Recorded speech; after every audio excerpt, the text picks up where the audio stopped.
জুলাই গণ অভ্যুত্থানে রাজধানীর রামপুরায় সংঘটিত মানবতাবিরোধী অপরাধ মামলার রায়ের দিন নির্ধারণ থাকলেও আজ ট্রাইব্যুনালে বসছে না।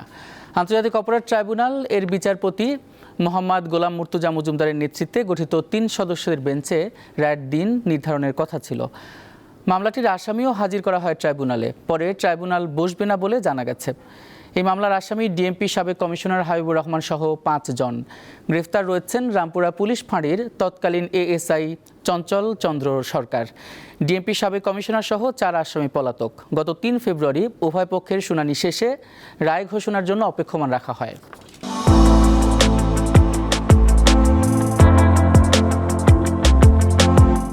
এ বিষয়ে আরও খবর জানাতে আন্তর্জাতিক অপরাধ ট্রাইব্যুনাল থেকে যুক্ত আছেন সহকর্মী মাহিদুর রহমান। কথা বলবো তার সঙ্গে। মাহিদুর, আজ আদালত না বসার বিষয়ে কিছু কি জানতে পেরেছেন, আর সংশ্লিষ্টরা কি বলছেন?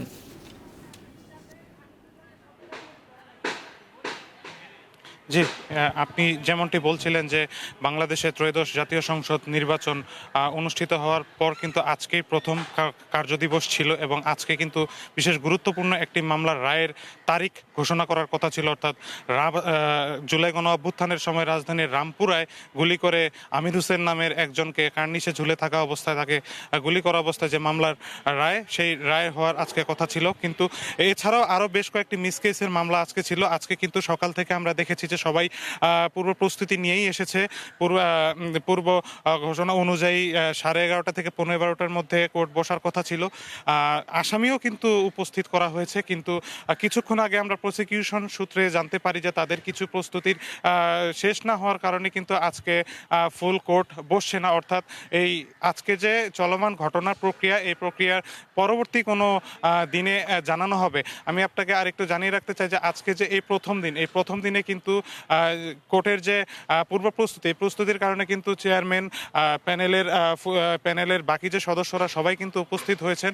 কিন্তু আমরা জানতে পেরেছি যে কিছু প্রসিকিউশনের অনুপস্থিত থাকার কারণেই কিন্তু আজকে সম্ভবত আজকে যে রায়ের ডেট ঘোষণা করার কথা ছিল সেটি আজকে হচ্ছে না। তবে তারা আমাদেরকে জানিয়েছে যে পরবর্তীতে অবশ্যই এই ডেটটি আমাদেরকে জানিয়ে দেওয়া হবে। আমি আপনাকে একটু জানিয়ে দিতে চাই যে আজকে 2024 সালের 19 জুলাই যে রাজধানীতে নেক্কারজনক ঘটনাটি ঘটেছিল, অর্থাৎ আমির হোসেন নামের এক ব্যক্তিকে গুলি করে আহত করা এবং সাথে আরও 2 জনকে, অর্থাৎ নাদিম এবং তার দাদি মায়া ইসলাম, এই 2 জনকে গুলি করে হত্যা করে যে মামলা ছিল, সেই মামলাটির রায় ঘোষণার তারিখ আজকে নির্ধারণ করা ছিল।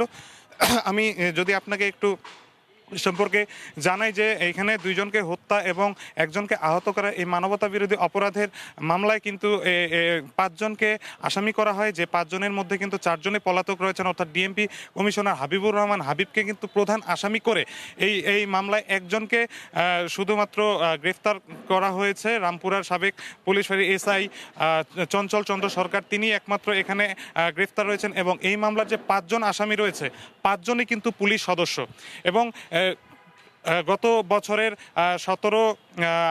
17 সেপ্টেম্বরে এই মামলাটি চলমান প্রক্রিয়া শুরু হয় এবং এই চলমান প্রক্রিয়ায় যুক্তিতর্ক উপস্থাপন করা হয়। প্রসিকিউশনের পক্ষ থেকে সাক্ষ্য গ্রহণ নেওয়া হয়। এই সাক্ষ্যে এই প্রসিকিউশন তারা প্রমাণ করার চেষ্টা করেছে, তারা ভিডিও ফুটেজ দেখিয়ে সাক্ষ্য গ্রহণ নিয়েছে। সাক্ষীদের যারা এখানে নিহত এবং আহতদের সদস্য, প্রত্যক্ষদর্শী সবার সাক্ষ্য গ্রহণের পর যুক্তিতর্ক কিন্তু উপস্থাপন করা হয়েছিল। সব শেষেই কিন্তু গত 3 ফেব্রুয়ারি কিন্তু আজকের এই দিনটি নির্ধারণ করা হয়েছিল। তবে আজকে এই কোর্ট না বসার কারণে আমাদেরকে পরবর্তী তারিখ কবে হবে সেটি কিন্তু পরবর্তীতে আমাদেরকে জানিয়ে দেওয়া হবে বলে জানিয়েছে। তো আজকে আপাতত এই মুহূর্তে আমার কাছে এতটুকুই ছিল আন্তর্জাতিক অপরাধ ট্রাইব্যুনাল থেকে সর্বশেষ তথ্য। মাহিদুর রহমান, আপনাকে অসংখ্য ধন্যবাদ।